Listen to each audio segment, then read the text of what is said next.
Hey everyone, I hope you're having a great week and indeed a great fourth quarter. Now the reason I'm recording this video is because I want to point some things out and perhaps explain some things we offer a bit better. As you know, unlike many of the gurus out there, I'm not claiming that you'll become a millionaire or a billionaire even when you sign up for any of our stuff. Now, I found out a short time ago that many people basically mistake or misconstrue this as if the stuff we are offering is somehow less. That's not the case. The only thing we do is we provide a more honest take on what selling on Amazon actually is. Okay? Most people tend to inflate what an opportunity is, and whether that's Bitcoin, selling on Amazon, eBay, influencer marketing, you name it. You know, most people tend to prop stuff up, make it look better than it actually is. The only thing we do is we take away all that fluff, basically take away all the overhyping and get rich quick nonsense. Now, again, I realize this may make what we offer somehow less attractive, but I want to implore or urge you to not make decisions based on how good or bad something makes you feel. Just look at the opportunity, right? And see if that opportunity has a reasonable chance to give you some return on your investment, okay? That's the only thing you need to know and need to do. So let me explain this a bit better through an analogy, okay? So as you know, I recently started doing these daily walks in our local forest here.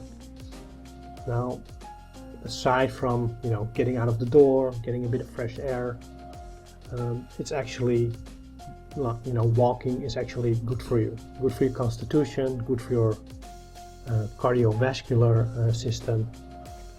It's just beneficial for your health, right? Now, again, to draw this analogy, most gurus out there would tell you that you should start jogging, right?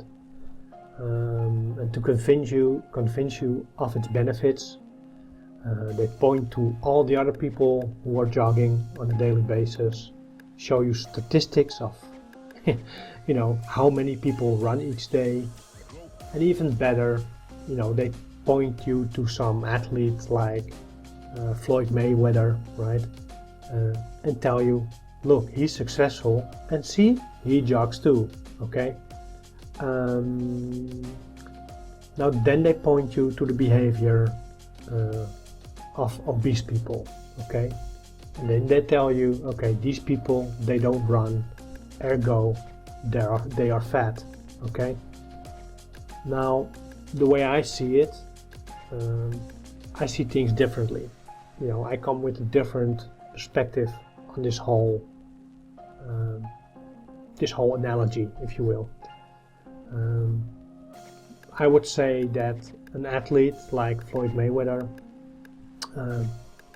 is successful because he's an amazing defensive boxer, okay, and that he picks his opponents with great care, right? So, to take a bit of an example, if you take Muhammad Ali, okay, he fought his opponents in their prime, right?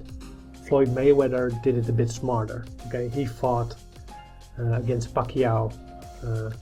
Even though Pacquiao is still a great boxer, he didn't fight him in his prime, okay?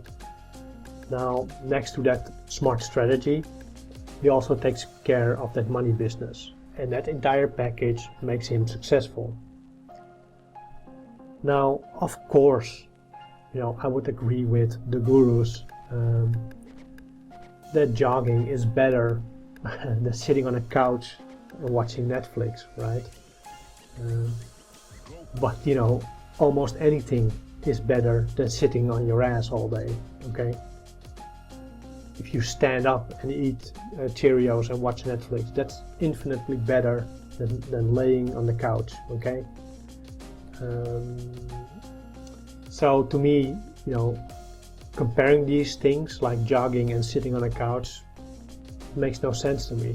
You know, you can basically point to anything besides sitting on a couch, which is better, okay? Just walking to like the local McDonald's is better than sitting on a couch and ordering it in, okay? So my point is that in the sphere of walking, in the sphere of exercising, jogging is essentially the worst of both worlds, okay? It basically, the impact on your joints and your body is more or less the same as if you would run like full out, like flat out running for however long you can, right? That impact is the same. Yet it has the cardiovascular benefits more or less similar to walking, okay? So, you know, if I would, you know, stick with this analogy and would give you advice regarding this, you know, I would say, okay, just walk, and once in a while, you know, take a long sprint or short sprint, depending on your constitution. This way, you basically incorporate like high intensity interval training components, right? Because you walk and then you run as fast as you can until you get tired. Then you start walking again until your heart rate is normal, and then you can start running again. You know, it's that way. If you want to have a bit more like a bit more intensive exercise, that way is better than jogging, okay? And it's even better than walking. But if I have to pick between walking and jogging, I would pick walking, okay? But basically, that is how we are different, okay? I don't really care about what everyone else is saying or what is popular to do or to believe, okay? For instance, at this point, everyone is completely over the moon when it comes to Bitcoin. Everyone is pushing you to buy, right? But if you look at the graph, it goes up and up and up. I wouldn't invest even 5% at this point of my investment portfolio into that Bitcoin stuff. Now, it could be because I don't properly understand it, and I'm sure there are people out there who know much more about this. But the way I see it, if I compare it, for instance, with gold, okay? There's for instance, a company in Switzerland where you can buy gold and you get like this credit card that's tied to your gold storage, okay? And with that credit card, you can actually buy stuff. The problem with Bitcoin, to me, is that, well, it's being portrayed as a sort of a currency, but you can't buy anything with it. So it doesn't have any real life purposes, and it doesn't have intrinsic value. Okay, there's no value behind it. If you look at gold, okay, for instance, for about $3,000 or euros or whatever currency you're in, worth of gold, you can buy a great suit, okay, like a tailor-made suit. Well, if you go back to Roman times, you could buy like a toga, right, like these drapings they wore, for that roughly the same value, the same weight in gold. Okay, so it's a highly stable, long-term investment. I think the Bitcoin thing is like a burst and pop, and then it goes up again, and then it bubble bursts again. To me, it's that, that is truly, to me, something I would never put money in. And if somebody made a lot of money with it, I wish them all the best. Okay, it's not I'm not jealous, or I'm not saying like, okay, I don't want you to have success with it. I just don't see it. Okay.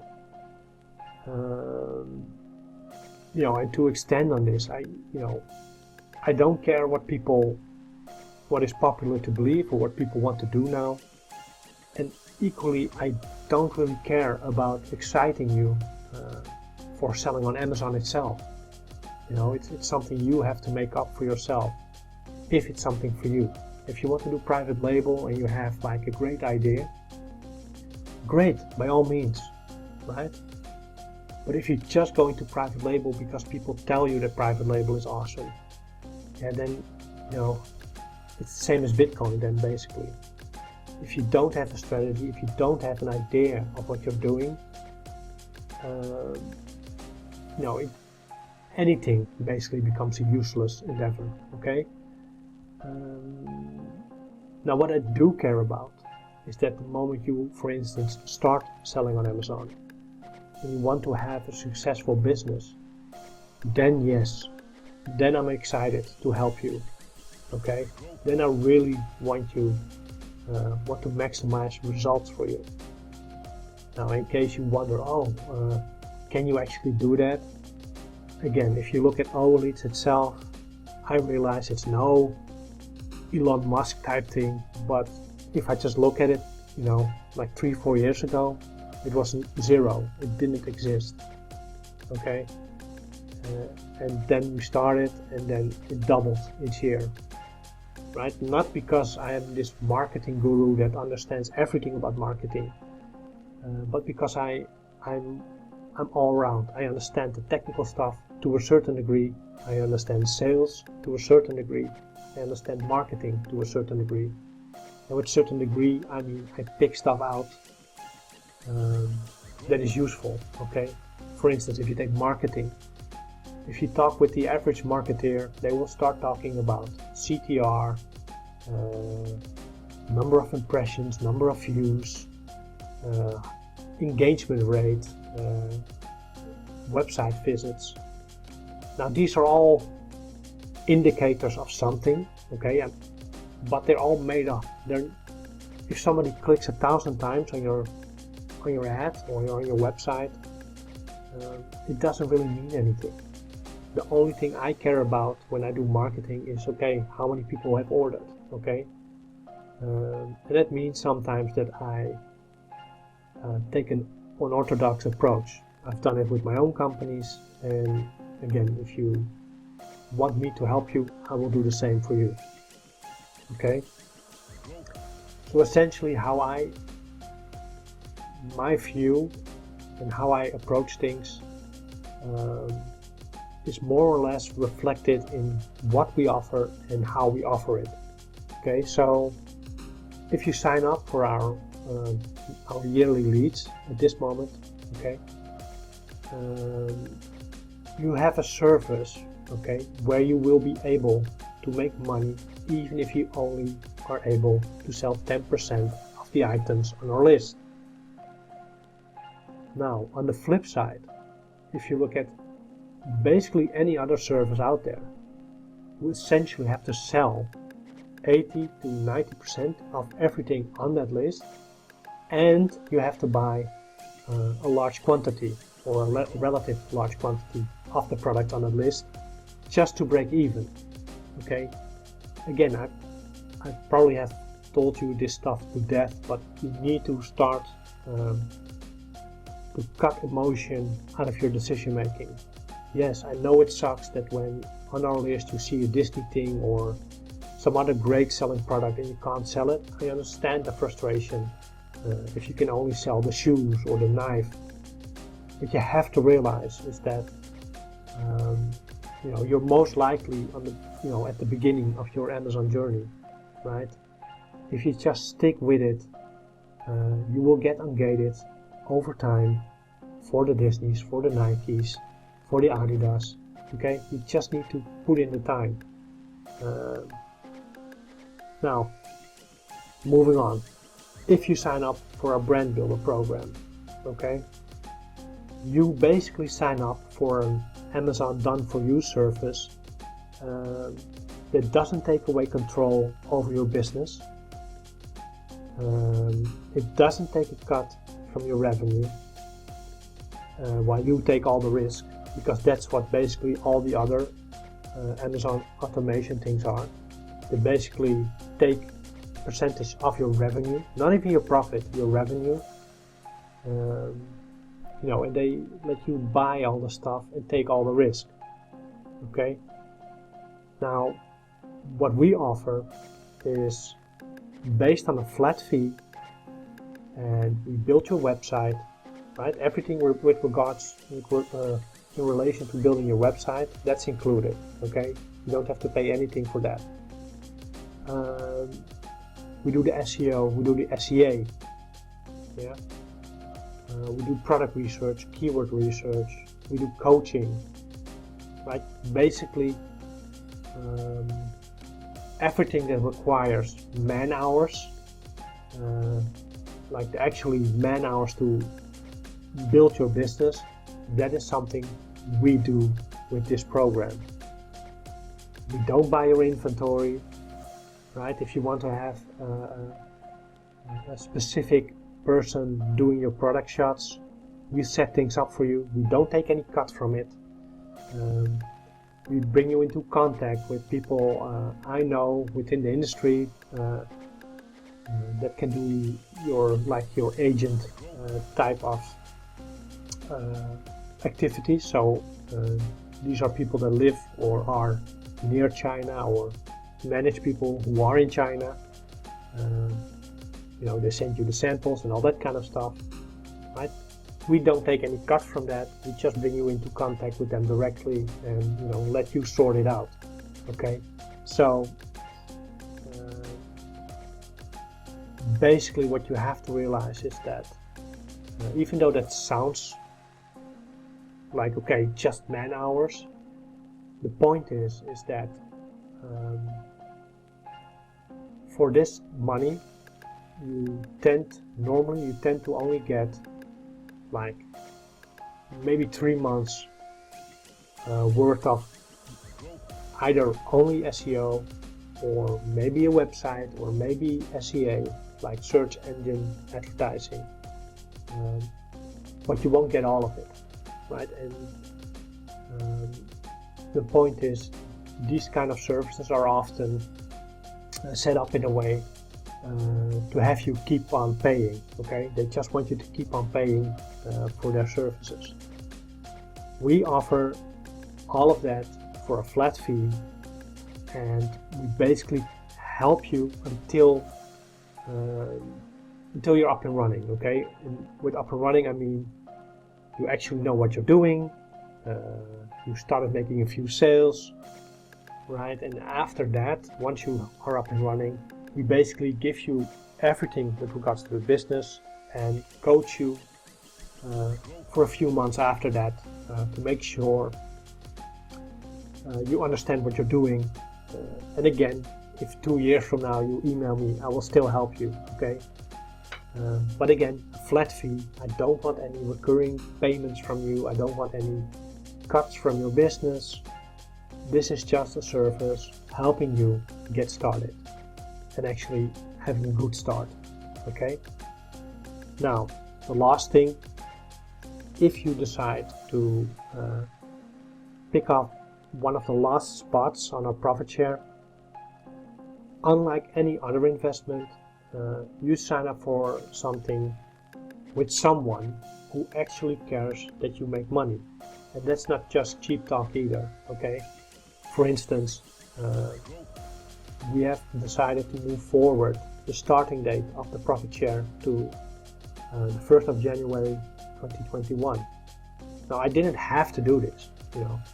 I could tell the people who signed up and say, okay, well, Corona happened, too bad for you. It's risk of doing business, the risk of investment, whatever you want to, however you want to phrase it.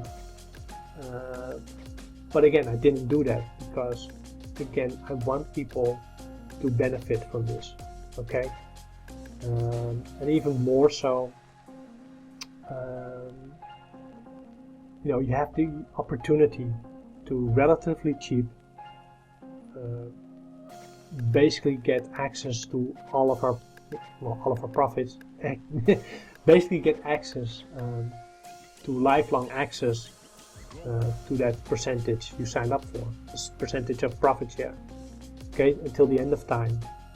And again, if I look at like the risk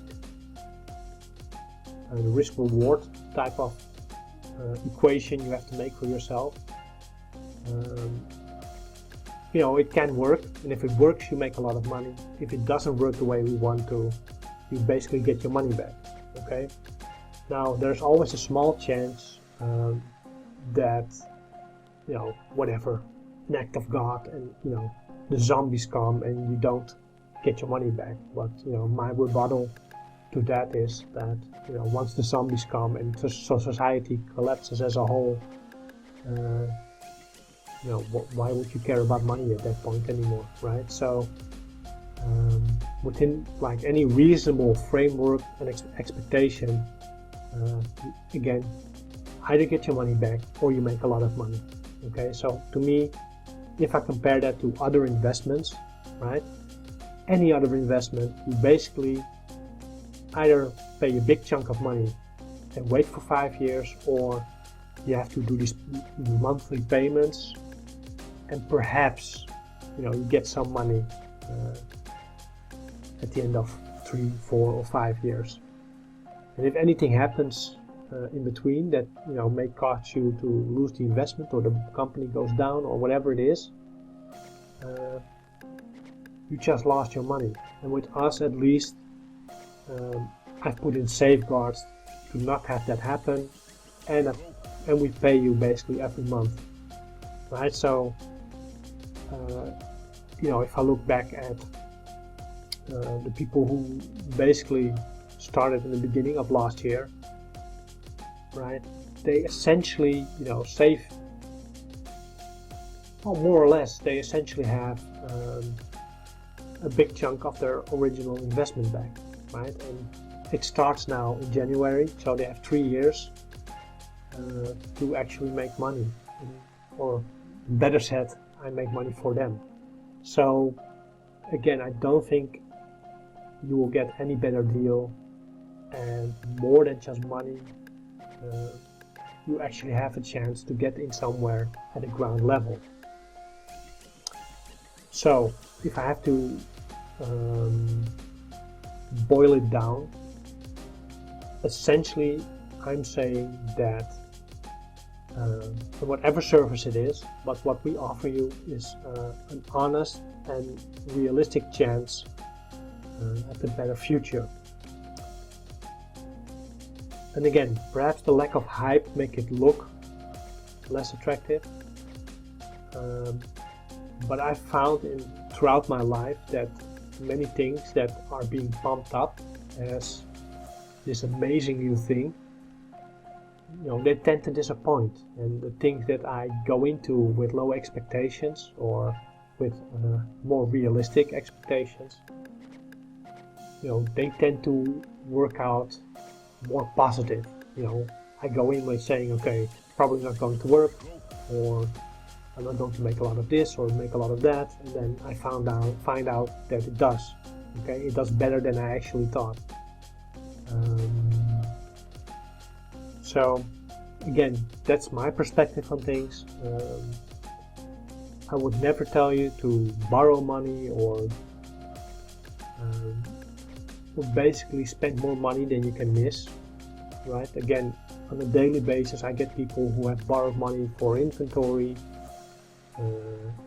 cars, houses, and at some point we all do something stupid with money, so I'm not even judging you if you have,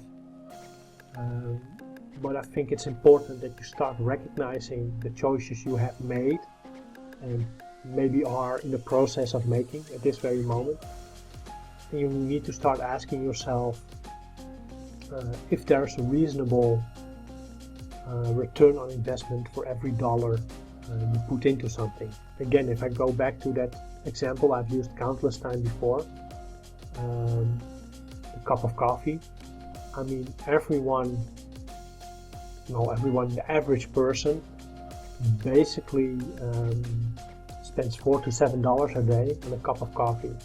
Okay, let's say $1,200 a year. Now, when they look at any service, not even my service alone, but just any service that may make or may not make them money, a risk more or less, they tend to get highly critical. Yet on the at that same level, they spend the equal amount of money on something useless as coffee. Okay, and if I go beyond that, like car, a lot of people, the average person spends about $500 a month for their car lease.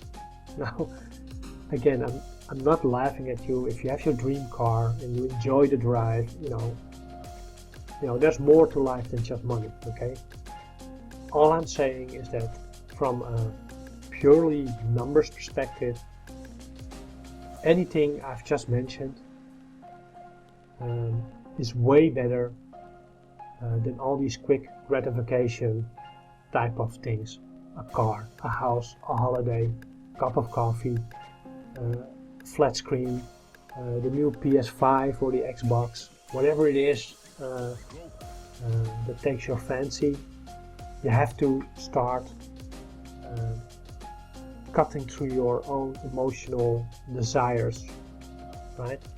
Sleep on things for more than sleep on things for a weekend. Every time you want to make a big purchase, sleep on it. Then ask yourself, could I afford it if it was twice the price? If it's not, then perhaps look into it more deeper. Right? You need to take out of the excitement before you make a decision, right? So again, I've been waffling for far too long, longer than I wanted. So again, I hope you enjoy your week, and I hope to see you in the next video. All right, bye bye.